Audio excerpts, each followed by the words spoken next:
thành củi.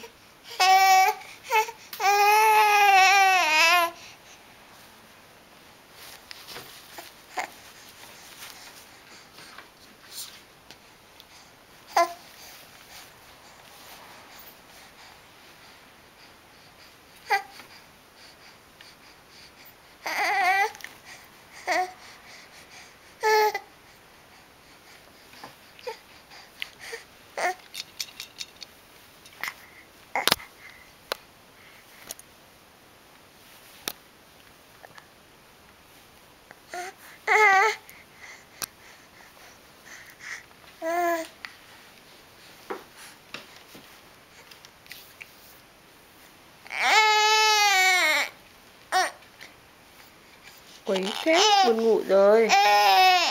Buồn ngủ, nhà nhím buồn ngủ quá. Buồn ngủ quá.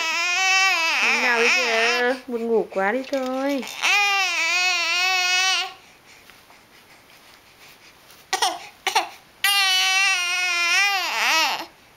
Buồn ngủ nhỉ. Buồn ngủ nhỉ, buồn ngủ nhỉ. Thôi phải dỗ cho nhím ngủ thôi, không nhím mệt quá rồi. Đã chơi từ nãy giờ nhím còn ăn rồi, bây giờ nhím lại buồn ngủ rồi, làm thế nào bây giờ?